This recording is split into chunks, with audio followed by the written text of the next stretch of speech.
Carlos Leiva es de la generación de Antonio Cafiero, abuelo del actual jefe de gabinete y profesor de la Universidad de Buenos Aires, desde cuando la carrera que hoy se llama Economía Secas se llamaba Economía Política. Es representante de la época en que la ideología económica dominante era el estado de bienestar, previo al surgimiento de lo que en los años 70 algunos comenzaron a denominar como neoliberalismo y que Leiva irónicamente llama estado de malestar. Parte de las ideas de Leiva, como lo vintage, vuelven a la agenda del debate. Bueno, Carlos, muchas gracias. Usted, desde que Cristina Kirchner mencionó en su presentación de Sinceramente aquel pacto de Bell-Herban en el que usted es la única persona activa de su, podríamos decir, su mano derecha, y luego Alberto Fernández mencionó la idea de reconstruir un pacto económico y social. Usted está muy requerido por todos los medios últimamente. Sí, incluso como una palabra que lo resucitaron usted. Sí, del sarcófago. Bueno, y dígame, ¿qué consejo le daría hoy a Alberto Fernández? ¿Qué cosas de aquella época siguen valiendo? ¿Qué debería aplicar? Bueno, yo creo que lo que realmente vale es el espíritu de consenso que supone, en primer lugar, considerar a los demás como parte de una sola realidad que es la nación. Yo soy un creyente que tenemos una nación en formación y que la primera dificultad que nos enfrentamos en estos tiempos, y digo largos tiempos, es un enfrentamiento que no nos permite reconocernos como parte de la misma entidad histórica. Por supuesto que no es nuevo en la Argentina, pero ha habido momentos en donde los líderes tuvieron el reconocimiento pleno de esas diferencias y sin embargo pudieron reconstruir una unidad. Yo, si usted me permite, le cuento la historia original que está muy olvidada, usted seguro la sabe, pero bueno, a ver háganos otra síntesis. Coincidiremos, ¿no? Esto en rigor el pacto social que mencionó la expresidente como pacto de Helbar, empieza en 1971 con la Hora del Pueblo, invitada por Ricardo Balbín, o sea, el origen es desde otra fuente partidaria.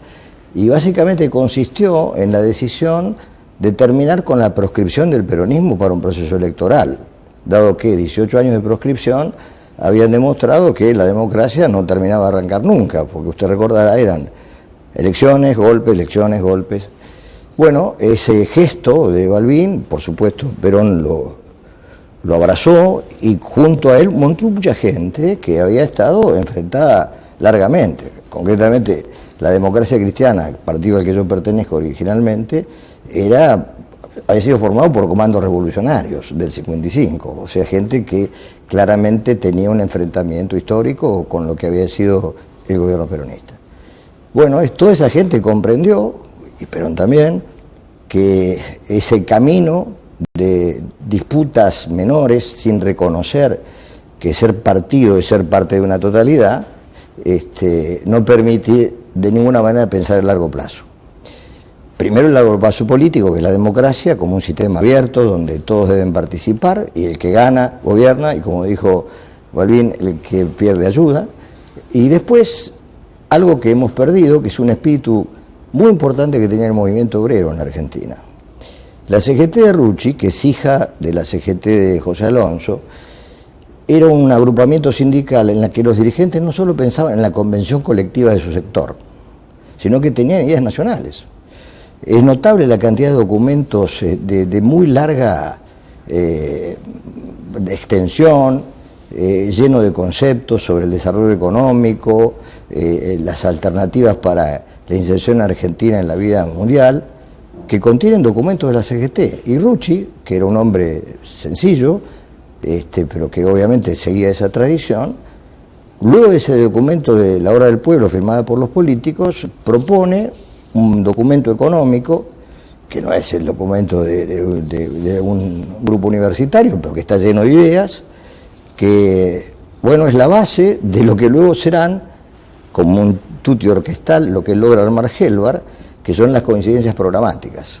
Ahora, usted menciona ahí a Rucci y recuerdo haberle escuchado decir de que para Moyano da lo mismo transportar en sus camiones una heladera fabricada en la Argentina o una importada, sí, pero para Caló no, obvio. Y que Rucci tenía en cuenta no su propia su propio sindicato, sino el conjunto de la economía y de los trabajadores. Sí, pero era compartido por la mayor parte de los dirigentes sindicales, de los sindicatos más pequeños. Por ejemplo, Hugo Barrio Nuevo, que terminó siendo ministro de Trabajo de Alfonsín, era radical, pertenecía a la comisión directiva de Rucci y tenía la misma visión del mundo. Era un pequeño gremio, no me acuerdo si eran aceiteros o... sí, creo que eran aceiteros. Un hombre encantador, pero que estaba preocupado por las ideas del país. Mire, los cursos de la Secretaría entonces lo dictaban Javier Villanueva, Aldo Ferrer. Es decir, había cursos en Azopardo.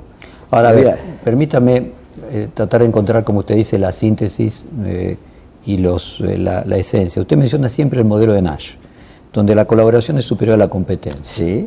Ahora, cuando uno analiza el modelo de Nash, y usted mismo lo marca, es fundamental que quienes representan tengan representación, para que entonces la colaboración pueda ser plena, porque si no, no hay colaboración posible si quienes representan no representan a los representados. Y creo que hay un problema de representación estructural, porque la CGT en aquella época representaba el 90% de los empleados. Hoy la mitad de los empleados están en negro. Después hay otra mitad que no está empleado y cobra planes sociales y tiene una atomizada representación, muy atomizada representación de organizaciones sociales. Después usted tiene los partidos políticos que hoy están debilitados en su representación. O sea, ¿es posible la colaboración sin representación? El problema en realidad no es que no hay colaboración, sino que no hay representación. Yo creo que el punto que usted marca es absolutamente compartido y verdadero. Es un problema adicional para lograr un consenso, porque la homogeneidad de la representación es un elemento esencial. Esto obliga a que sean mucho más los partícipes para poder tener una masa crítica del pensamiento global, pero bueno, es una dificultad adicional que exige más trabajo político. El político profesional es un conversador, es alguien que acorta distancias, ¿no? Yo no creo... Los fiscales no son políticos, son fiscales. Y los políticos son gente que conversa, que tiene amplitud, cumple una función social que ningún otro sector cumple. Bueno, justamente hoy por hoy la política debe ser rejerarquizada en la calidad de sus partícipes para hacer posible que haya esto que usted bien marca, la mayor cantidad de pequeñas representaciones que conformen un conjunto. Mire, claramente yo creo que ahí pasa un punto adicional, ¿no? El consenso tiene que ver con la concertación, y yo creo que la concertación en aquel momento es la posibilidad, creo yo, de que en democracia aquellos que no tienen ningún poder, ni voto, ni económico, puedan tener representación, puedan ser escuchados, sentarlos a la mesa. Voto tienen todos. Sí, pero a veces los votos son muy distantes, los que votan, de los que conciben las alternativas. Que la representación no se cumple. Sí, señor. Y además hay un segundo punto, que también lo comparto, seguramente usted lo ha compartido, es que la democracia verdadera exige participación. En Argentina hay un muy bajo nivel de participación, aún de lo que puede llamarse la gente más calificada o más interesada en hacerlo. Cuando usted ve las organizaciones empresariales, la participación está muy lejos de ser activa. No digo la representación, que ciertamente no lo es tampoco, pero no hay participación, no hay un involucramiento colectivo. Carlos, este tema de la fragmentación de la representación y finalmente en tanta atomización la carencia de la representación, ¿no es un problema mundial y que también muestra por qué la grieta es un problema mundial, en el sentido de que cada vez hay tribus más pequeñas y que entonces lo lleva a la conformación de la grieta, que la única forma de lograr juntar es mitades, pero nunca todos? Sí, es cierto. Yo me niego a asumir las condiciones de los demás como propias, porque nosotros tenemos, es cierto, siempre decimos lo mismo, ¿no? Una cierta individualidad, una cierta particularidad original. Yo no creo que haya ningún país en las condiciones de la Argentina que lleve lo que yo creo son 45 años de continua decadencia. No me parece que eso nos haga comparable a los demás. Digo, quizás en algunos lugares... Concretamente usted coloca desde 1975 el Rodrigazo, hasta hoy, que hemos crecido al 0,5% por año. No solo yo. El crecimiento... Sí, no solo yo. Miguel Ángel Broda, mi compañero de colegio, que pensamos distinto en todo, pero nos queremos mucho, piensa, los números son los mismos. Él lo supone otras causas, pero los números son los mismos. No hay discusión acerca de eso. Hace 45 años... ¿Y usted cree que tanta decadencia tendría que ser un punto de unión, como llegar al pozo? No, nos ponen, sí, desde ya, pero nos exige eso, pero no nos hace distintos de los demás. Porque es muy difícil que un país haya perdido las condiciones que la Argentina tuvo. Todos lo sabemos, la Argentina fue un país bastante igualitario. Teníamos un 4 o 5% de pobreza medida por la encuesta de hogares que personalmente me tocó dirigir. Concretamente, la cuenta que usted siempre recuerda es que había 800.000 pobres en 1974, sí, hoy hay 16 millones. Así es. La población se duplicó y los pobres se multiplicaron por 20. Exactamente. Ahora, usted mencionaba también la idea de la falta de un proyecto subjetivo común, la Así frase es. de Ortega y Gasset. Totalmente. De que haya un proyecto subjetivo común, Así de es. convivencia común. Sí, sí, claro. ¿Y la había en aquella época? Yo creo que sí, estaba implícito. Mire, vuelvo a repetir, yo nunca fui peronista, no lo soy y no creo que lo pueda hacer. Pero Perón en el 72 dice, argentinos son todos. Dice son todos, ¿no? Está reescribiendo a los que están. Usted recuerda esa frase que él hace la descripción, hay conservadores, demócratas cristianos, comunistas, peronistas son todos. no, ¿qué quiso decir con eso Perón?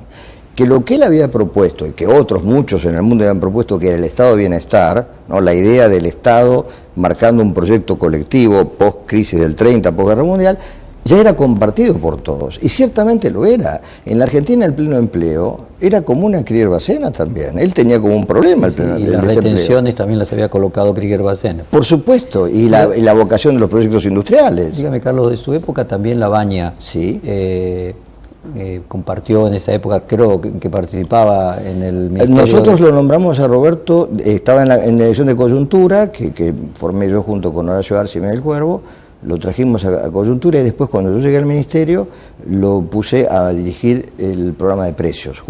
Pedro Andreu era el subsecretario y Roberto fue como director de precios junto con Alberto Paz. Labaña se menciona la posibilidad de que pueda ser quien conduzca un Consejo Económico y Social. ¿Cuál es su opinión respecto de él y su trayectoria a lo largo de todos estos años? Bueno, yo desde el punto de vista ideológico originario de Roberto, que lo conozco de aquellos años, él es un hombre de un perfil desarrollista, absolutamente, y yo supongo que de mantener esa vía, naturalmente tendría un programa que yo podría compartir, de eso no tengo duda, si se mantiene en esa línea.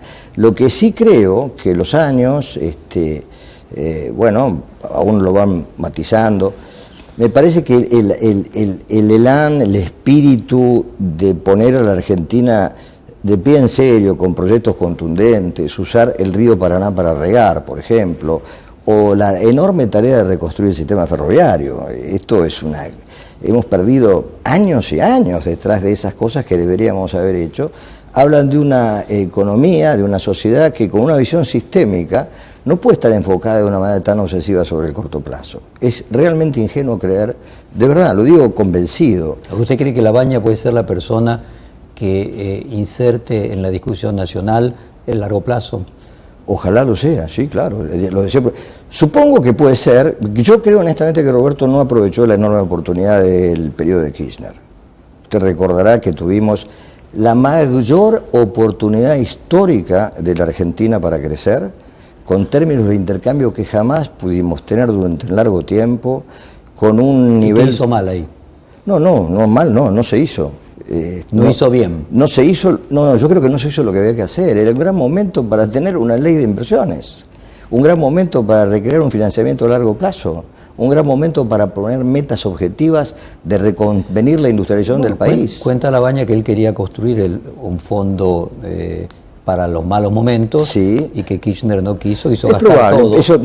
Y eso es cierto, él habla en ese caso del fondo de sustentabilidad, de ordenamiento. Un fondo anticíclico. Sí, pero esas cosas son, como usted viene acá a decir, anticíclicos, sabe ir corto plazo, es decir, manejarse con la macroeconomía. Usted dijo textualmente que Néstor Kirchner no fue un crecimiento, sino una recuperación. Absolutamente. No hay nada nuevo, volvió todo. En la Argentina, en el sector... O sea, un fracaso, porque usted dice que al volver todo es una demostración de que no hubo nada nuevo. Naturalmente, yo no crecí, volví a ser lo que era. Recuperé, salí, respiré en el agua y me volví a caer. Es imposible imaginar lo posterior si la Argentina desaprovechó esa oportunidad que no habíamos tenido nunca. Nunca. Pero cuando digo nunca es nunca. Antes la Argentina tuvo esa posibilidad. Y de hecho, bueno, hubo superávit fiscal, superávit financiero, pero se mantenía la tasa de pobreza. Uno de los temas que volvieron fue la inflación, muy Sí, alta. claro. Cuando usted llevó adelante, junto con Helvar, aquel plan, la inflación era 80%, hoy es 50%, Sí. y en aquel momento el plan de ustedes, entre otras recetas, tenía el congelamiento de precios, un aumento de salario de suma fija y parar las paritarias por 2 años. Sí. Esa receta, ¿sería también aplicable hoy? Yo creo que esa receta es necesaria.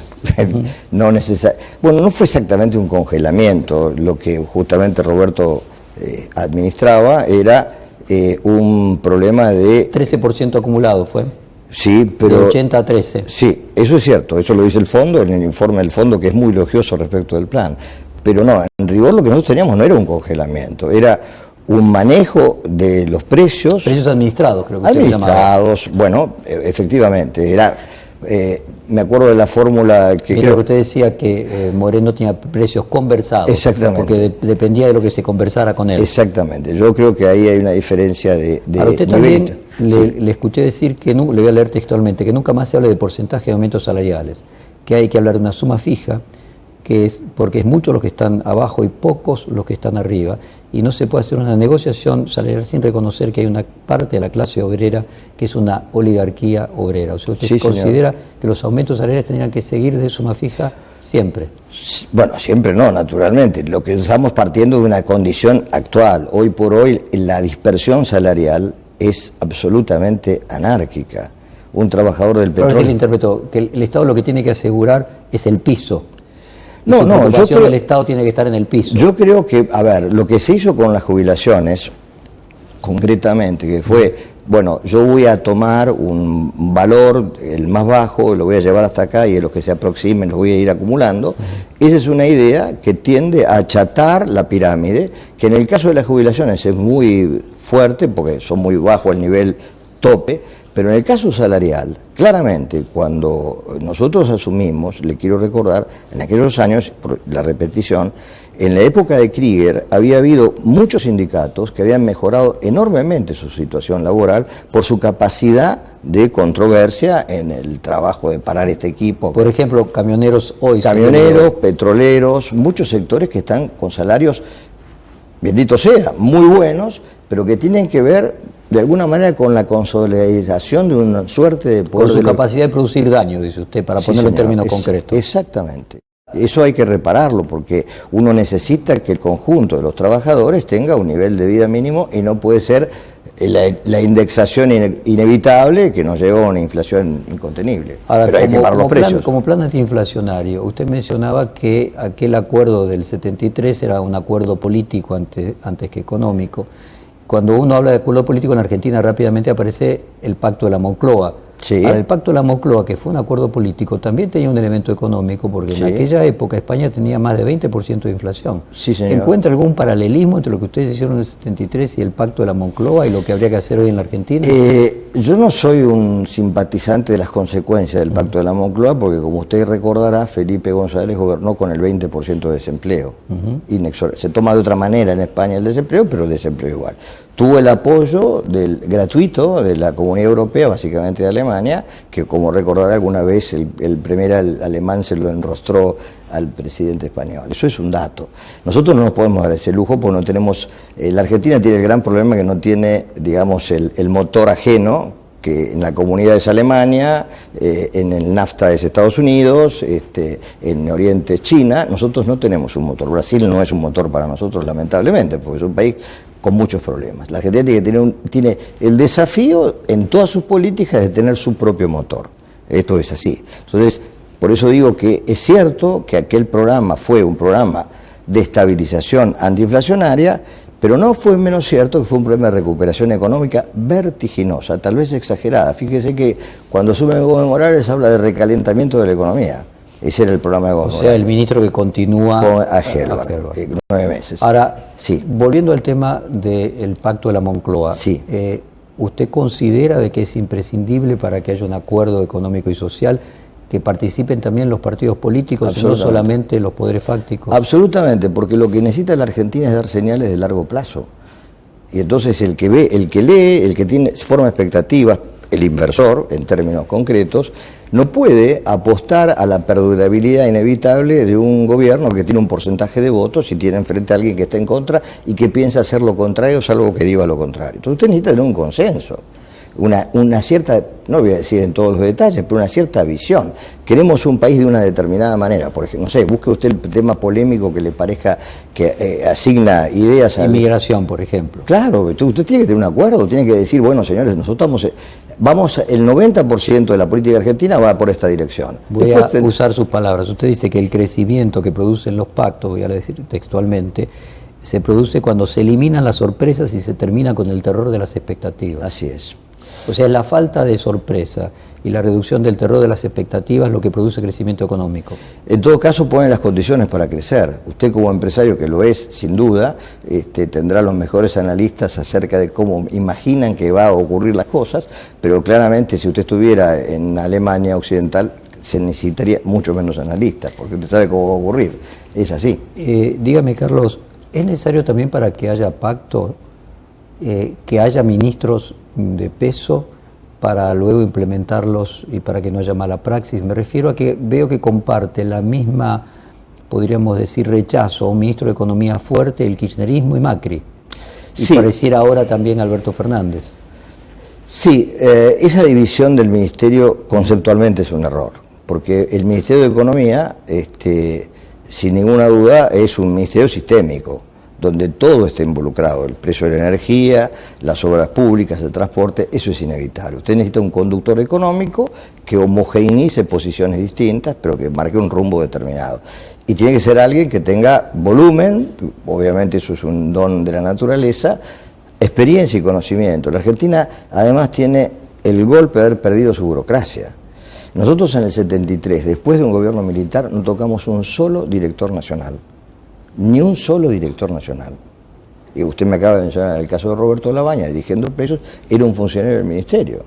Y no era porque fuera simpatizante del gobierno, porque había muchos otros directores nacionales que militaban. O sea, era un funcionario que ya estaba en el ministerio. Absolutamente, desde ya. Nosotros nunca jamás no tuvimos un solo nuevo director nacional, porque, bueno, no nosotros solos, los gobiernos anteriores había un respeto por la burocracia, la gente de Agua y Energía era brillante, la gente de YPF era brillante. Yo creo que Pellegrini, el presidente de Aerolíneas, siguió desde el gobierno militar no sé cuántos años más. Otro síntoma de diferencia con aquella época era la existencia de la Confederación Económica, que juntaba a todas las pymes, incluso a la Federación Agraria. Sí, señor. Podríamos decir que ese es un síntoma, la, no sé, reducción casi ínfima de la representación de las pymes y las pequeñas empresas. Absolutamente, eso es un problema también adicional. Es decir, directamente no hay representación muy baja, importante. Muy baja, sí, creo que coincidimos en eso. Usted aboga por no solamente la necesidad de bajar la inflación, sino de parar la creación de capitales exteriores, llamado fuga de capitales. Así es.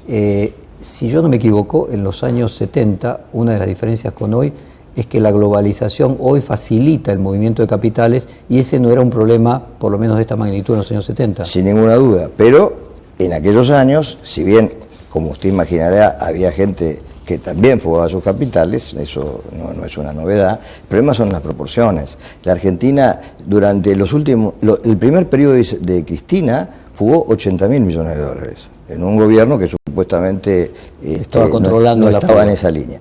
Ahora, esa fuga significa ahorro que no se materializa en inversiones, el sistema no se reproduce. Y eso es grave, pero usted me dirá, y con razón, y voy a compartir, no están dadas las condiciones objetivas para generar la expectativa que haga que la gente pueda poner sus ahorros en el país. Sí, por supuesto, pero obviamente eso también tiene que ver con el diseño de un programa de largo plazo que genere expectativas positivas. A ver, sobre el actual gobierno, usted dijo no creer que Alberto Fernández sea cámpora, porque no. Cristina Fernández de Kirchner, le voy a leer sus palabras textuales, decidió ponerlo para ganar, cuando Perón lo puso porque no podía venir. Cristina ya sabía que no podía ganar y sinceramente creo, dijo usted, que no pueda gobernar limitándose a sí mismo y diciendo vamos por todo o reivindicando a un dirigente maoísta. Fernández tiene más condiciones y menos lealtades que Cámpora. Me pregunto, lo que le pasó a Kicillof con la renegociación de la deuda de la provincia de Buenos Aires, ¿confirmaría su tesis? Epa, no alcanzo a comprender la vinculación entre una cosa a otra, es algo que... O sea, finalmente se impone la tesis más negociadora de Alberto Fernández, sí, y no la que se supone que podría ser, a lo mejor quizás sea una conjetura equivocada, que Kicillof y Cristina Kirchner pueden tener una posición más beligerante. Bueno, si Kicillof representa la posición de Cristina, es una posición equivocada. Y si no representa la posición de Cristina, también es una posición equivocada, porque la de Kicillof es una posición equivocada. Pero el personaje de fondo es Alberto Fernández. ¿Usted cree que el que gobierna es Alberto Fernández? Yo creo que la aspiración de Fernández, creo yo, como estoy claro, no tengo relación con él, ni mucho menos, me parece que es alguien que está decidido a gobernar. Y creo que hay dos piernas que me parece que tienen que ver con esa intención, lo cual no necesariamente puede materializarse. Una es Vilma Ibarra, que es una persona de carácter y conocedora del sistema legislativo, por su práctica profesional, y otra es Gustavo Vélez, que es alguien que también tiene una cierta independencia respecto del movimiento de lo que fue el periodo kirchnerista de los últimos tiempos, siendo que es un hombre del peronismo. Pero yo creo que esa elección de Fernández me parece... Son dos signos, que Ibarra y Vélez es un signo de independencia. O que quiero gobernar yo, eso me parece que está. Ahora, después usted sabe, también como yo, que una cosa es subirse a un caballo que parece que está dopado y que sea manso, es distinto, ¿no? Hay que ver, para eso hay que correrlo. También dentro del peronismo históricamente hubo distintas líneas económicas. Usted mencionaba recién a Gómez Morales, que asumió después de Hebert y cambió todo el plan que ustedes habían hecho. Gómez era un hombre absolutamente de la ortodoxia, toda la vida lo fue. ¿Existe esas diferencias de visiones de modelo económico dentro del peronismo hoy también? Bueno, a ver, yo no sé cuán peronista sea Guzmán, no tengo la menor idea. No sé si se referencia a él. Sin duda Kicillof no lo era.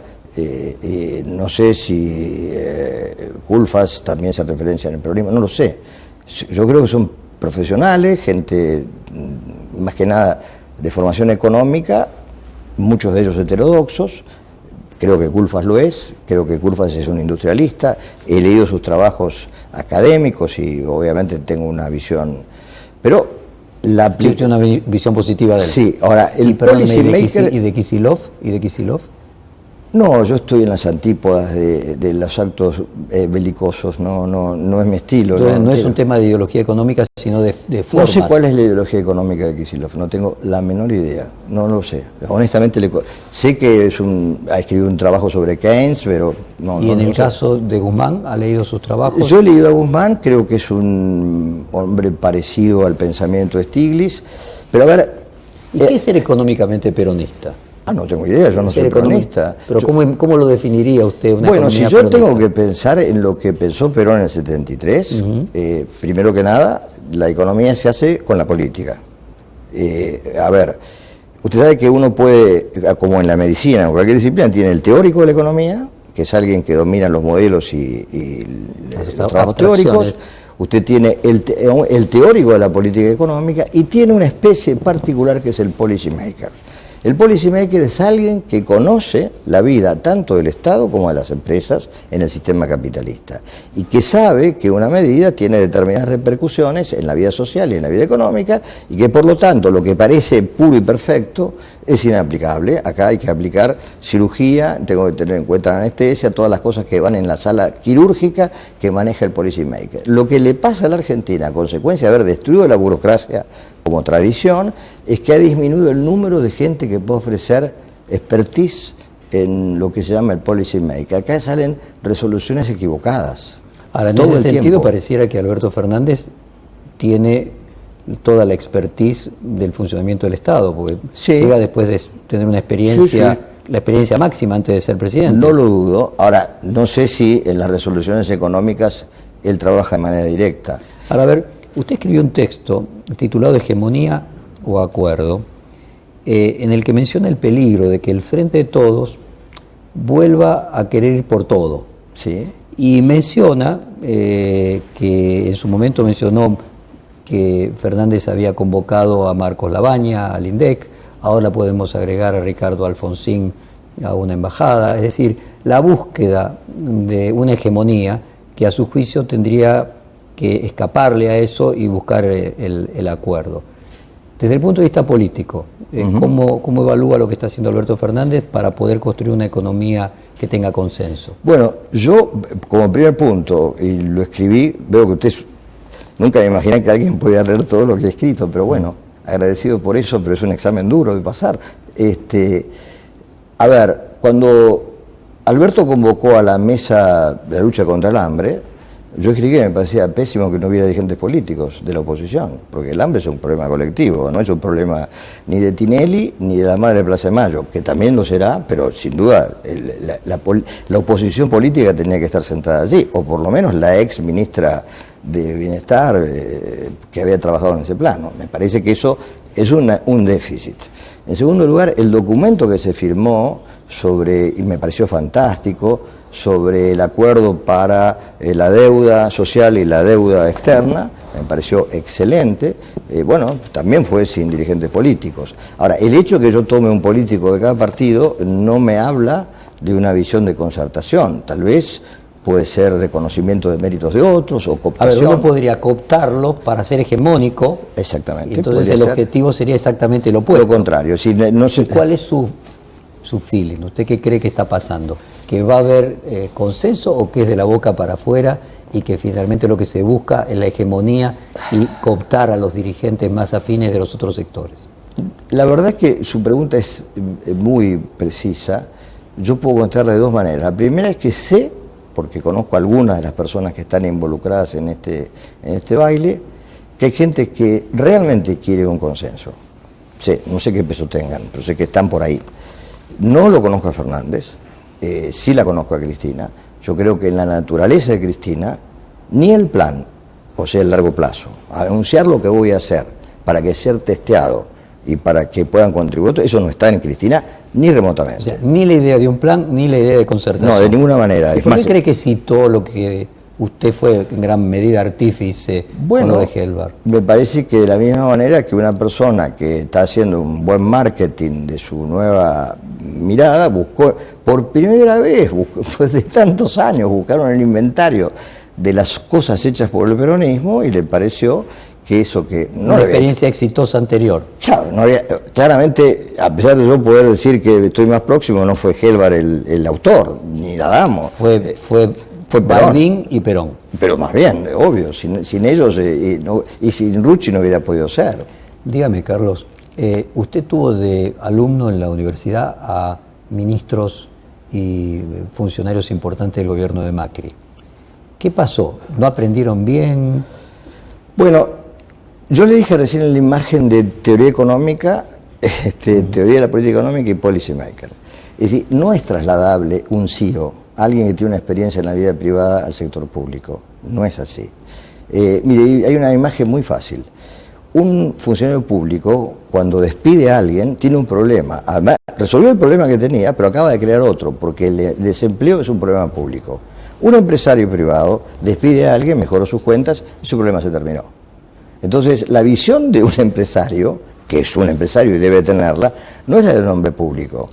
La del hombre público es una totalizadora. Entonces, el primer diagnóstico que usted hace es que hay una incompatibilidad en traspasar las experiencias de la función pública de la privada a la pública y que ese fue el primer error de los funcionarios de Macri. Yo creo que sí. Yo creo que ellos luego hablaron de las teorías, de aquellas personas que saben de la teoría. Sí, en el caso de los economistas específicamente, ¿cómo desconocer el conocimiento de Federico? Por ejemplo, de Sturzenegger. ¿Cómo desconocer el conocimiento de Federico Sturzenegger? De ninguna manera, pero obviamente lo dice el hijo de Liach en un reportaje notable, que aprendieron que no era tan fácil manejar el tipo de cambio. Bueno, aprender esas experiencias con el sufrimiento del país no es lo más criterioso, ¿no? La idea de un gran académico que puede fallar en un puesto público es también atribuible como riesgo a Guzmán. No lo sé, porque, a ver, Guzmán es un hombre más que nada de la investigación operativa, se ha dedicado a un problema concreto, que es la deuda externa, que tiene más de negociación. Un especialista, dice usted. Sí, pero de la negociación. Sturzenegger era un teórico general de macroeconomía. Sí, bien formado por los lugares donde estudió, donde enseñó. Yo no conozco mucho de la trayectoria de Guzmán. Sé que es un hombre, claramente uno lo ve, es un hombre sensato, moderado, entusiasta, pero su expertise, tengo entendido, acaba de ganar una cátedra de una universidad argentina muy importante que es La Plata, la cátedra que tenía Daniel Heyman, que es uno de los grandes economistas argentinos, lo cual habla de sus méritos académicos sin duda. Pero creo que en lo que él se especializó, al menos por lo que lo conocemos, es en el tema de historiar las negociaciones de la deuda externa. Está bien, es un dato importante, es bueno saberlo, pero no sé si es un teórico generalista. No lo sé. Dígame, su evaluación de estos 45 años y fundamentalmente los últimos más de 3 décadas de democracia, ¿cómo cualifica económicamente al gobierno de Macri? ¿Lo coloca peor que el de la Rúa, mejor que el de la Rúa? Bueno, el de la Rúa fue muy corto y navegó en los extremos, y usted lo sabe bien. La situación patética de Chacho Álvarez, trayéndolo de vuelta a Cavallo y queriendo ser el nuevo jefe de gabinete después de haber dejado desguarnecido totalmente el gobierno de la Rúa, no habla de concepciones económicas muy convencidas. Machinea tiene poco que ver con López Murphy, y ni Bochinea y López Murphy no tienen nada que ver con Cavallo. Es decir, que ahí... El radicalismo también, como el peronismo, tiene distintas líneas económicas conviviendo en sus senos. Es que yo creo que en Argentina hay una ausencia absoluta de pensar en términos concretos la realidad de nuestro país. Mire, brevemente, hay un dicho viejo que dice, haz lo que yo digo, más no lo que yo hago. Bueno, la cátedra universitaria en los países desarrollados, donde está el mainstream del pensamiento económico, es una cátedra de lo que yo digo. Pero la práctica de los países donde esas cátedras funcionan es lo que yo hago. Y la Argentina no hace nada de lo que hacen los demás países. Por ejemplo, concretamente, usted dice que los demás países no dicen los demás países en las cátedras enseñan las cosas que ellos no hacen. Por ejemplo, si yo le cuento a usted los subsidios a la industria automotriz en los Estados Unidos en la década del 2000, usted no lo va a poder creer, 50% de la General Motors, para una inversión de $1.000 millones. Si fue el salvataje, ¿no? Cuando... No, pero no. Yo tengo la lista de cualquier cantidad de empresas, incluido este hombre, no lo estoy discutiendo. No, el australiano que maneja las cosas, Tesla, como sí. No recuerdo su nombre. Bueno, la mitad de su planta de energía solar, que está en California, está financiada, donada por el gobierno de Estados Unidos, de 8.000 millones, 4.000. BMW hizo una licitación en Alemania para ver en qué LAN se instalaba, a ver qué LAN le pagaba más. El mundo hace eso y está muy bien. La Comunidad Europea paga el 30% de las inversiones de quien se instale y tiene un crédito del Banco Europeo a 10 años al 4%. Con todos los adicionales que usted quiere en materia de instalaciones, tierra, colocaciones de electricidad, lo que fuere. Entonces, el mundo, respecto del desarrollo y de las inversiones, invierte y hace cosas, somos pero respecto a la diferencia entre el dicho y el hecho, lo que usted dice es que en la Argentina se practica lo que se dice. Claro, nosotros hemos mandado legiones de jóvenes brillantes a estudiar, aprendieron muy bien, pero repiten lo que se dice, pero no lo que se hace. O sea, usted dice que mandamos jóvenes a estudiar a Estados Unidos, que les enseñan lo que ellos dicen, pero no lo que ellos hacen, y luego vienen y lo aplican en la Argentina. Tratan de aplicarlo. Nunca pueden. Porque... Ahora, usted calificó, siguiendo ese planteo, voy a leer textualmente, usted dijo de Macri, ni siquiera es ser malo, es ser idiota. Sí. Que sería no darse cuenta de esa diferencia entre Mire, yo creo que no puedo evitar de decirlo, un hombre que dice lo que dijo en sus vacaciones respecto de sus funcionarios, que él les advertía que no hicieran lo que hizo, habla de alguien que no mandaba. Y alguien de muy poca lealtad, porque uno no dice eso, y si lo sabe no trata de evitarlo. Yo no lo calificaría de una mala persona, me parece que es otra cosa, es lo que dije antes. Creo. Usted dijo textualmente, le sigo leyendo, son ignorantes. La soberbia está unida a eso. Recibieron una herencia muy pesada de cosas muy mal hechas por Cristina y sus ministros, pero todo lo que hicieron luego, desde la primera medida, fue definitivamente equivocada. Así es. Cuando devaluaron, más allá del error de Prat-Gay de creer que los precios ya contenían la devaluación del tipo de cambio paralelo, un error técnico imperdonable, automáticamente llevaron a obligar a pagar los contratos de dólar futuros que nos costaron 55.000 millones de pesos del año 2015. Lo hicieron por ignorancia. Para ponerlo en contexto, 55.000 millones de pesos del año 2015, con el dólar a 10 previo a la devaluación, serían 5.000 millones de dólares. Y usted usó nuevamente la palabra ignorancia. Sí. Sí, yo creo que no puedo atribuirlo a otra cosa que a desconocimiento, porque claramente es cierto, uno quiere cumplir, en el caso concreto... Pero, a ver, por ejemplo, Sturzenegger no podría tener ese desconocimiento. Entonces el desconocimiento sería del presidente que no coordinaba. No, un ministro creo, hacía una cosa, el presidente del Banco Central hacía otra. Yo no sé de quién era exactamente el desconocimiento, porque no sé quién fue en última instancia el que tomó la decisión. El operador fue Sturzenegger. Ellos habían hecho la denuncia penal por el dólar futuro. Es decir, sabían que era un problema grosso, ¿no? Y lo toleraron. Pero lo que cuentan es que el presidente estaba obsesionado en sacar el primer día el cepo. Sí, bueno. Que era un tema de mostrar un logro inmediato, lo mismo que nombrar 2 miembros de la Corte Suprema de Justicia en comisión, por decreto. O sea, nuevamente, la responsabilidad sería del presidente. Todo lo contrario a lo que el presidente dijo, lo que usted está mencionando ahora en Villa Langostura. Lo que usted me está dando es información. Sin duda ha de ser así. Lo que sí sé que fue un gesto de ignorancia soberbia, haber hecho la liberación del cepo sin esperar razonablemente 3 meses, haciendo compensaciones a la exportación y castigos a los importadores, que hubiera sido exactamente lo mismo, práctica usada añares en la Argentina, y usted se hubiera evitado esa expansión monetaria colosal que produjo de entrada el gobierno de Macri. Voy a leerle otro texto suyo que me parece que trata de encontrar una explicación. Usted mencionaba la degradación de la política en el fútbol como síntoma y la decadencia de que desde Moyano a Macri se utiliza al fútbol como una vidriera política. Y dijo textualmente una frase que creo que era atribuida a Macri: todo lo que sabe de política lo aprendió del fútbol, de que la política no nos enseñó nada nuevo. Si Grondona hubiera dedicado a la política no habría Perón, ni Evita ni Irigoyen, estaríamos hablando de Grondona. Tal cual. O sea, ¿usted considera que hay un ejemplo de la degradación del pensamiento de reducir a metáfora futbolística y yo creo que sí, y haber elegido al señor Grondona para colmo? Tal vez no sabía quién era él antes, pero bueno. Eso está en La Nación, lo tomé de un reportaje de La Nación. A Macri.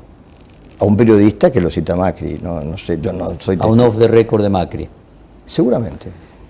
Usted dijo también, no es un programa en sentido estricto, y estoy diciendo algo que usted lo dijo mientras estaba en el gobierno. Su convicción es futbolera, cree tener el mejor equipo de la historia. O sea, no hay un plan, sino un equipo. Sí, él creía que tenía un equipo que pero no independientemente como la concepción, la diferencia entre un equipo que está compitiendo deportivamente y la administración de una organización compleja como es una sociedad, en una puede ser un equipo, lo importante en otra puede ser el plan. Yo creo que sin plan... No sé mucho de fútbol, pero supongo que no sé que si hay un plan para ganar al No tengo fútbol. la menor idea, me causa sorpresa la gente que habla de teoría del fútbol todo el tiempo por radio, no puedo entender lo que dicen, pero independientemente de eso, con equipo y sin plan es un esfuerzo inútil. No hay posibilidad, es decir, la medida de la calidad de legitimidad de un gobierno para mí es tener un plan, expresarlo, haberlo desarrollado con el conocimiento de la opinión de los demás y tenerlo público y expreso para que se sepa. Ningún plan hubiera admitido el tren bala. Ningún programa de transporte hubiera admitido que alguien decidiera hacer el tren bala a Rosario. En el caso de Cristina Kirchner. Imposible. Son cosas que no entran en el criterio de alguien que piensa en largo plazo recursos, beneficios, oportunidades de desarrollo. No. Prioridades, dice usted. Exactamente. Bueno, eso implica tener un plan. En el segundo semestre del 2018, Guido Sanley dijo: ni loco compraría dólares en este momento. Y el peso siguió ganándole a la devaluación hasta 2019, justo cuando el kirchnerismo comenzó en las encuestas a aparecer que ganaba, y luego cuando se confirma la candidatura de Alberto Fernández y luego a partir de la derrota del macrismo en las PASO. Si el peronismo se hubiese mantenido dividido, ¿qué hubiese pasado con la economía? ¿Cómo sería la economía hoy? Yo creo que los graves problemas estaban de antes. Lo que provocó, y sería insensato no reconocerlo, el sorprendente triunfo en las PASO de Alberto Fernández, que fue el triunfo del peronismo o de la oposición para hacer un cambio radical, provocó un espantajo en las personas que operan en los mercados financieros. De eso no hay la menor duda. Claramente, si no hubiera ocurrido eso, el espantajo hubiera sido menor. pero el problema de la deuda estaría igual hoy. El problema grave de la Argentina, de corto plazo de la deuda, no habría cambiado. Seguramente con un tipo de cambio por ahí un poco más bajo, porque no había tenido ese pico tan tremendo. Pero, digamos, las dos cosas son ciertas. El triunfo de Alberto Fernández, inevitablemente como triunfo de oposición, provocó eso, pero los problemas reales de la economía estaban, no.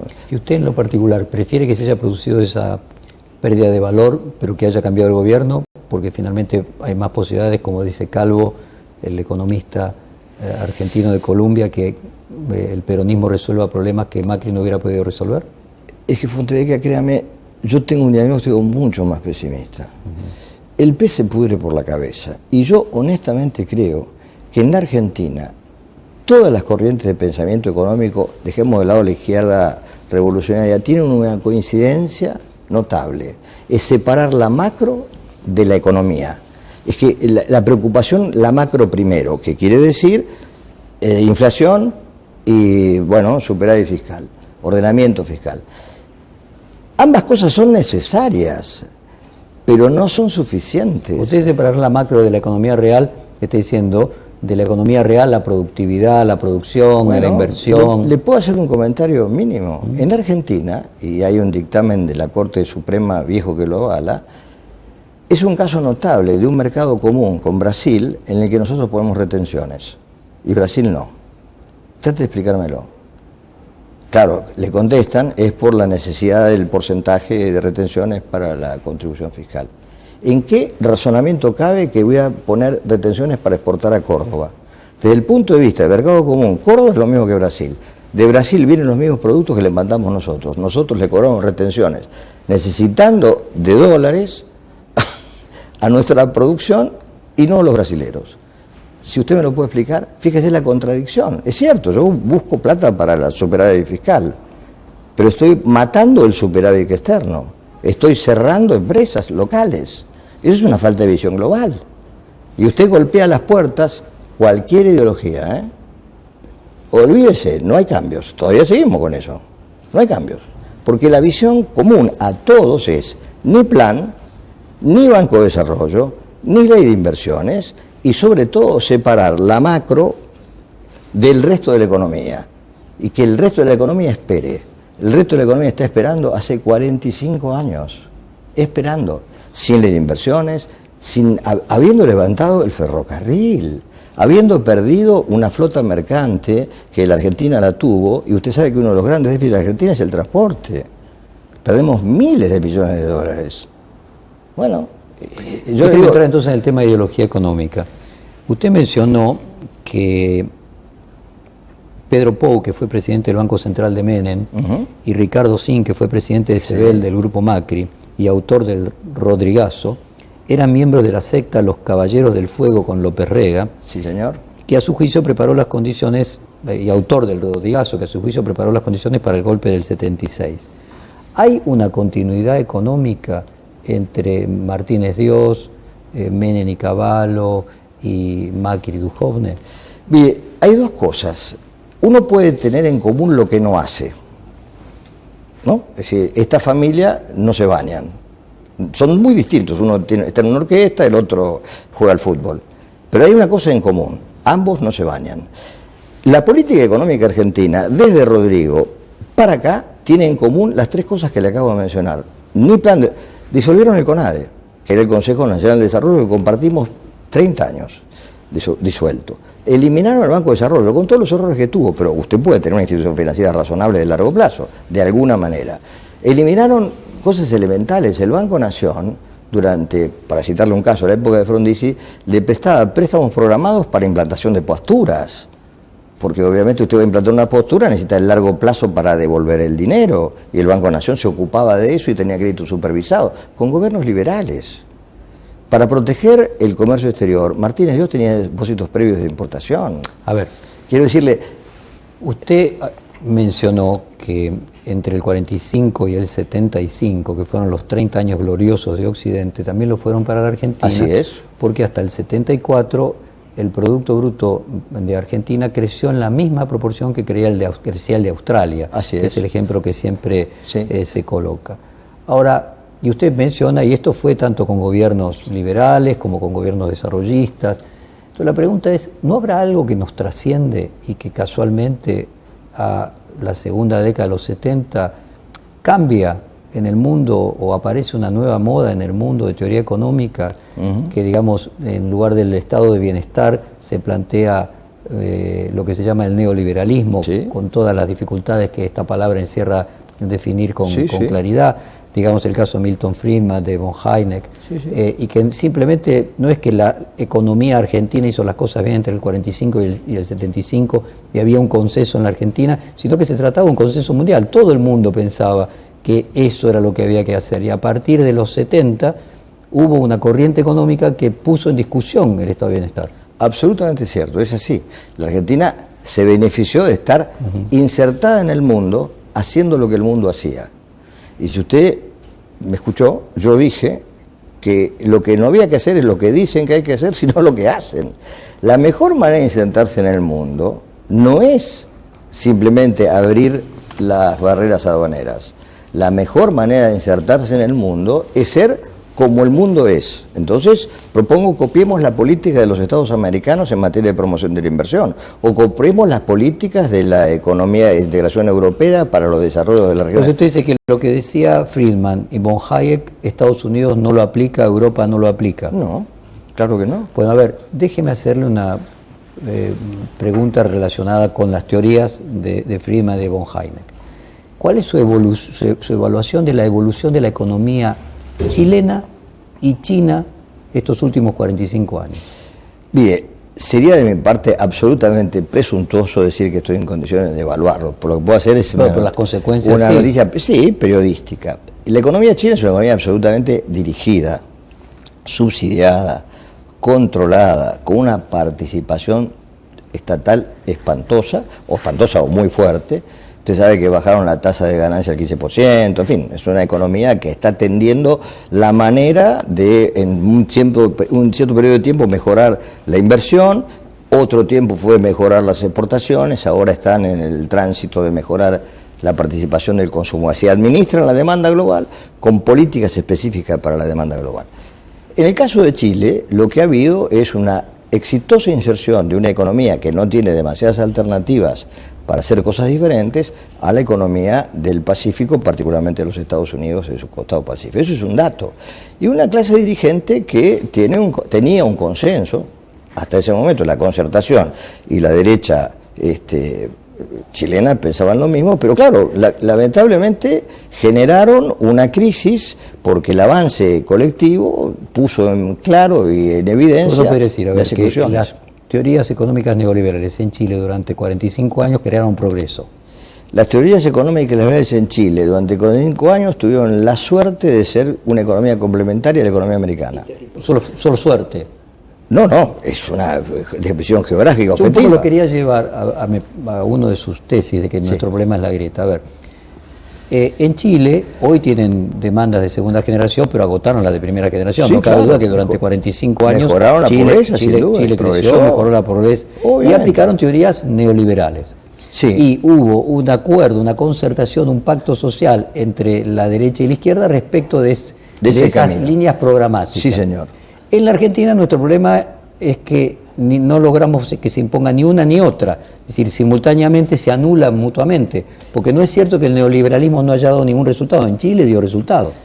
Puede ser un ¿Cómo punto. no? Es relativo, porque yo le mencioné a su vez que la Argentina es una economía sin motor. No tenemos un socio que nos saque del pantano. Usted dice que Chile tiene a Estados Unidos. Claro, tuvo la posibilidad de integrarse de esa manera. Ganó mucho en ese terreno. Bueno, pero nosotros el no lo Estados tenemos. Unidos de libre comercio es de los últimos 15 años y había crecido los 25 años anteriores también, ¿no? Sí, sin duda. Las condiciones del mundo también en ese momento eran favorables para el cobre. A ver, se lo voy a poner de otra manera, Carlos. Finalmente, el peor de los mundos es que haya dos teorías económicas contrapuestas que se anulen mutuamente y que gobiernen una un periodo y otra otra. Ese es el peor de los males. Sería mejor por lo menos que hubiera una siempre, pues sería coherente, aunque fuera mala. Bueno, desde ya que la coherencia siempre es mejor que la incoherencia, de eso ninguna duda. Ahora, lo malo y lo bueno está en otra categoría, depende de quién es el recipiendario. En el modelo social que yo aspiro, que no es una sociedad de mercado, donde la gente es calificada por los éxitos individuales, sino que apunta a tener un éxito colectivo, es decir, una sociedad en que el Estado aprecia el valor del bien común.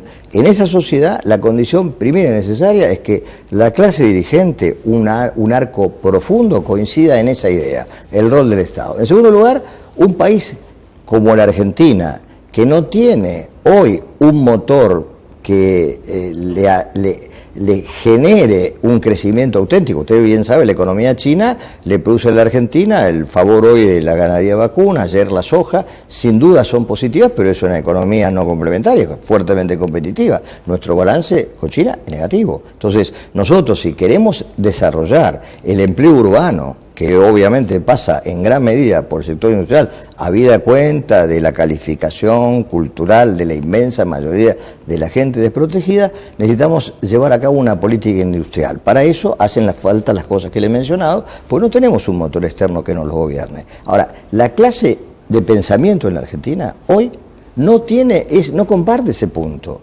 Y no solo por ser neoliberales o progresistas. Hoy y ayer, eso no está en el escenario. Usted dice que no hay un problema de ideología económica, que antes que eso hay como algo de meta-ideología, que es el corto plazo domina en unos y en otros. Absolutamente, Dígame, eso es lo que yo creo. Brasil tiene un ministro de Economía formado en la Escuela de Chicago, casualmente la de Milton Friedman. Sí. ¿Se podría decir que Paulo Guedes es el último neoliberal que queda llevando adelante un plan de ese tipo? Pero Brasil no es un país neoliberal. Brasil está repleto de regulaciones, se lo puede decir, usted lo sabe mejor que yo, pero trate usted de armar algo. En ese país que siempre se pone como ejemplo de más nacionalista, justo tienen ahora un superministro de Economía salido de la Escuela de Chicago y que reivindica a Milton Friedman. ¿Qué pronóstico le hace? Bueno, pero hay una estructura económica en Brasil, hay una sólida organización empresarial en Brasil, hay mucha conciencia política a su vez de esa organización empresarial y obviamente le van a poner el límite en el momento que sea necesario, no le quepa duda, no va a poder ser Ricardo Sin, imposible, no va a poder poner una bomba de tiempo y hacer desaparecer todas las instituciones brasileras. ¿Cómo imagina usted que tomaría hoy? Ricardo Sin, cuando usted dice Ricardo Sin, se refiere al Rodrigazo. Al Rodrigazo, sí, claro. Es decir, una medida autónoma, yo la pongo, boom, explota el mundo. Yo eso no lo veo y no creo que Guedes esté haciendo eso. Si usted, hablo sin conocimiento ni dominio, pero no me cabe duda que la enorme mayoría de diseño estructural de la economía brasilera no ha sido alterado por la gestión de corto plazo de Guedes, que obviamente se ocupa sí de esas cosas, pero el largo plazo de Brasil subsiste desde los años de Frondizi. ¿Y podríamos decir que Joseph Stiglitz es el último setentista que sigue defendiendo la economía del bienestar? Bueno, es una versión, sí, puede ser, no sé si es el último, yo creo que hay mucha gente todavía en la academia que piensa, ¿no? Sí, pero muchos académicos, sí. Pasa que es uno de los académicos más notablemente conocidos porque escribe mucho y da conferencias, es premio Nobel, pero no, hay una corriente importante en el mundo, no le digo que sea dominante. Ahora usted ve que esa corriente está creciendo ahora últimamente y que dominó la corriente anterior, la de Friedman y von Hayek, es decir, que hoy Kristalina Georgieva elogie que se cuida a los más desposeídos, o que Angela Merkel mencione que apoya una renegociación de la deuda que tenga en cuenta que sea sin sufrimiento de su pueblo. Son frases que a lo mejor hace 10 o 15 años no se decían. No lo sé, yo creo que Angela Merkel, por su origen ideológico, me parece que pertenece bien fuertemente a la economía social de mercado, que la Argentina tiene una visión deformada, pero usted lo sabe bien, la economía social de mercado alemana es una economía de un capitalismo distinto que lo que uno imagina que es el capitalismo que se vende en las universidades americanas. Como diría Perón, es peronista pero no lo sabe.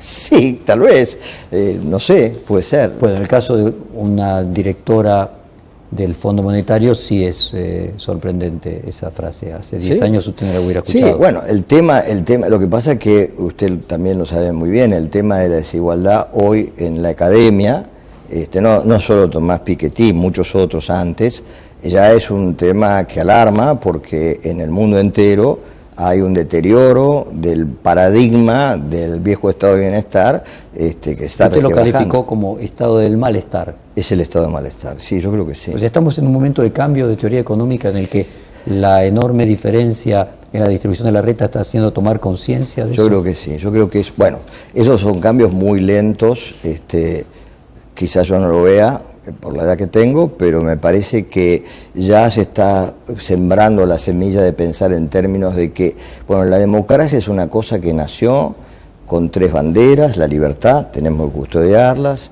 la igualdad, que es contradictoria. Hernán Morán decía que era la gran contradicción de la democracia, era la libertad que produce desigualdad y la lucha por la igualdad que muchas veces se lleva puesta a la libertad. Entonces ahí en el medio apareció la tercera palabra abandonada de la Revolución Francesa, que es la fraternidad, justamente la Revolución Francesa. La fraternidad, que es el consenso, la idea de que cada pueblo tiene primero la casa común, como diría el Papa, respecto de la ecología, y la fraternidad interna en la sociedad respecto de avanzar hacia la igualdad. La igualdad es algo que nunca se logrará por muchas razones, pero avanzar hacia la igualdad sobre todo es no tener estas distancias kilométricas que tenemos, por ejemplo, volviendo al tema más ríspido, entre la remuneración de un obrero de ciertos sectores y la remuneración, por ejemplo, de la maestra de los hijos de su obrero.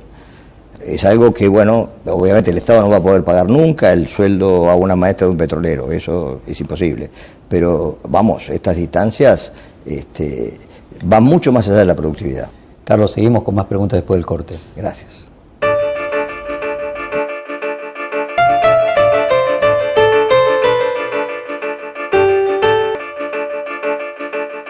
Carlos Leiva, conocido solo en los círculos especializados de economía y política, es el testigo con más años de experiencia de los vaivenes de la economía argentina. Fue quien en 1973 nombró al entonces joven Roberto Labaña director de precios, en el contexto del pacto social del tercer gobierno de Juan Domingo Perón, plan del que Leiva fue su redactor y mano derecha del ministro de Economía de entonces, José Belger. Pacto social que Cristina Kirchner citó como ejemplo de lo que habría que repetir durante la campaña electoral y se supone inspirará la creación del Consejo Económico y Social, del que, una vez renegociado la deuda externa, surgiría el plan económico y estratégico del gobierno de Alberto Fernández. A ver, le voy a leer frase suya. La desindustrialización nos ha convertido en una ensambladora de partes importadas, con un déficit a velocidad normal de 30.000 millones por año. Sí, un automóvil que por entonces tenía 90% de componentes nacionales, hoy tiene un tercio. Y usted también dijo, el menemismo, con la privatización de las actividades estratégicas, conformó el poder de la nueva oligarquía de los concesionarios. O sea, hoy tendríamos una oligarquía de concesionarios y una oligarquía ensambladora, en lugar de una... Sí, no sé si no creo que la ensambladora sea oligarquía exactamente, ¿no? Yo creo que sí es una oligarquía de los concesionarios. Y permítame que le diga, el 73 también fue posible, por cuando nos sentábamos a concertar, el Estado era un señor que tenía el petróleo, el ferrocarril, las naves, el acero, el avión, los aceros, en fin. Era un señor importante de electricidad. Uno podía decir, bueno, señores, acá estoy yo, voy a poner en la misma onda todo esto. Eso fue privatizado, entregado, podemos discutir si fue regalado o no, cada uno hará sus cuentas, a un grupo de personas que finalmente son los que lo tienen. Son las nuevas fortunas argentinas. Ninguna tiene más de 35 años de origen. No son las fortunas de la oligarquía ganadera, ni remotamente, son fortuna nueva, muy, muy nueva, en todos los casos. Esta gente que ha tomado este poder, hoy por hoy tiene una llave maestra. Fíjese usted, el tema de las tarifas, los subsidios, el precio del petróleo, bla, bla, bla, todas esas cosas. Los bancos también. Ese poder económico concentrado, yo creo que ha influido enormemente en la vida y en la decisión de los gobiernos de los últimos años. Esa es mi visión. Creo que han determinado muchas cosas, porque hay una especie de conjuro entre el estancamiento del tipo de cambio, el tipo de cambio bajo y el beneficio de la oligarquía de los concesionarios. Es mi visión. Yo creo que eso es un... ¿Y la de la ensambladora no? ¿No comparte? Los ¿La necesidad de un ensambladores... cambio bajo para importar? Bueno, si tiene un tipo de cambio bajo, el producto final lo derrumba, ¿no? Porque la característica del concesionario es que tiene bienes no transables. La no transabilidad de los bienes es tan distinto de la oligarquía ganadera, porque la vieja oligarquía ganadera tenía que competir con los socios de la corona, no había manera. Con otros países. Tenía que hacerlo con bien. Con Australia, con Canadá. Obviamente, cargaba en el poder, pero una visión... ventaja competitiva, pero visión de país productor. Entonces hemos caído, yo creo, en la visión de ser un país de consumidores, donde el aparato productivo es lo que menos importa. De los términos de demanda global, inversión y exportación son los centenados de la Argentina. Y usted ve, hay gente que dice que la solución del país pasa por ponerle plata en el bolsillo de la gente. Ahí tenemos las jubilaciones increíbles de gente que nunca trabajó y que pueden ser la señora de un escribano o un hombre millonario, y se jubilan porque la ley lo permite, no está mal que lo haga, pero el costo se les es enorme, o una clase política que no decide sentarse todos juntos, es decir, congelemos el empleo público por 10 años. Yo no pido que echen a nadie, pero congelemos el empleo público por 10 años. No podemos mantener este nivel de... Ahora están imbrincados, ¿no? Porque usted mencionó que en los 70 el peso del Estado era el 20% del Producto Bruto, de un Estado que tenía ferrocarriles, petróleo, gas, obras públicas, no mencionó el acero también, y no había ni escuelas ni universidades privadas. Hoy ninguna de esas cosas, con la salud prácticamente privatizada, son responsabilidad del Estado, y sin embargo el Estado tiene 42% de gasto público sobre el Producto Bruto. Claramente el Estado está supliendo ser empleador de la ausencia del capital. Exactamente. Mire, tan no había educación privada que yo, que tuve que rendir libre quinto año, yo iba al Colegio de La Salle, lo tuve que rendir en el Nacional Avellaneda, porque en los colegios privados ni se podía tomar examen. Es así. Con la experiencia de haber visto tantos fracasos económicos acumulados, siendo de la generación del abuelo del que hoy es jefe de gabinete, wow, ¿qué le deja de imagen la Argentina del futuro? ¿Cómo imagina que va a ser el país de sus hijos y de sus nietos? Bueno, yo gracias a Dios tengo todos mis hijos en Argentina, a pesar de que no coincidimos en un montón de ideas con mis hijos, porque bueno, son de otra generación. Creo que siguen apostando a vivir en el país, tienen hijos y bueno, y yo estoy muy feliz que ellos crean en eso. O sea que yo creo que la Argentina del futuro es posible. Lo que sí creo que hay en algunos casos puntos de no retorno. Así como en el medio ambiente hay puntos de no retorno si no hacemos algo ya en materia ambiental, también hay puntos de no retorno en la Argentina si no hacemos ya algo en materia productiva y social. La pobreza no se resuelve dándole dinero a la gente. La pobreza es otra cosa, es un mal diagnóstico. La pobreza es un montón de carencias estructurales muy, muy grandes que exigen una verdadera revolución en muchos planos, en la educación, en la salud, en la alimentación. No pasa por una tarjeta alimentaria. Es necesaria la tarjeta alimentaria, pero ese no es el problema para mí. Yo creo que hay cosas para hacer y estoy convencido que, bueno, con el tiempo, poco a poco, golpeando, si no... Usted ha leído un montón de cosas que he escrito, y he escrito un montón de cosas, convencido de que alguien lo lea, porque tengo el privilegio de que usted lo haya mirado. Bueno, golpeando, capaz que despierto alguna conciencia, o sea, no soy el único que piensa de este modo, por supuesto, pero que se abra un horizonte para la Argentina. ¿Usted le aconsejaría a inversores extranjeros invertir en la Argentina? Por supuesto, siempre y cuando tenga un compromiso político de que las normas establecidas van a tener continuidad. No solo las leyes, además de las leyes, la idea de qué país queremos. Necesitamos imperiosamente mucha tecnología y mucho capital local. El primer paso sería un acuerdo económico y social. Yo creo que sí. Yo creo que si no hay acuerdos. Carlos, muchas gracias. Por favor, gracias a usted.